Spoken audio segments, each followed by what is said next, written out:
पर फिर भी श्वेत वाराह कल्प में जिस प्रकार भगवान गणेश जी का जन्म हुआ उसकी कथा मैं तुमको सुनाता हूं। कल्प भेदाद गणेशस्य जनिः प्रोक्ता विधे परात् सनिदृष्टिं शिरश्चिन्नं संचिनं गाजमाननम्। गणेश जी तो हमेशा से रहे, पूर्व से ही, पर शनि की दृष्टि पड़ने के कारण इनका शिरश्छेद हो गया था। तो फिर दोबारा जब इनका किस प्रकार अवतार हुआ, किस प्रकार ये जन्म लिए, उसकी कथा मैं तुमसे कहता हूं। एक बार की बात है, माता पार्वती अपनी जया विजया नामक सखियों के साथ में बैठी हुई थी। तभी जया विजया दोनों पार्वती जी से कहती है, बोले माता जी देखो ये जितने भी गण हैं ये सब भगवान शिव के गण हैं। आप एक काम करिए, कोई एक व्यक्ति ऐसा नियुक्त करिए जो आपका अपना गण हो, जो आपकी बात मानता हो। माता पार्वती कहती है, बोले भगवान शंकर के जितने भी गण हैं वो सब हमारी बात मानते हैं, हमारी बात को कोई भी टालता नहीं है, इसलिए हमको अलग से अपने लिए कोई गण रखने की आवश्यकता बिल्कुल भी नहीं है।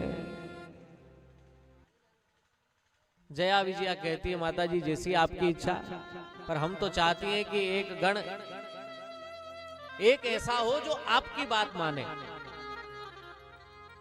आपके अलावा वो किसी की न माने।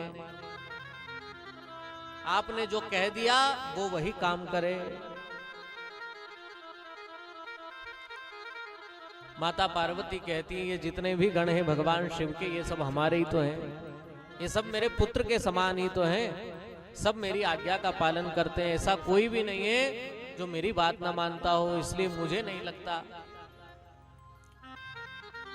एक दिन की बात है, माता पार्वती जी स्नान कर रही हैं। स्नान करने के लिए जाते समय पार्वती जी ने नंदी जी को द्वार पर खड़ा कर दिया। वो नंदी जी से कहा, बोले जब तक हम स्नान नहीं कर लें किसी को अंदर आने मत देना, हमारी बिना आज्ञा के कोई अंदर आना नहीं चाहिए। माता पार्वती स्नान कर रही है, सखियां स्नान करा रही हैं।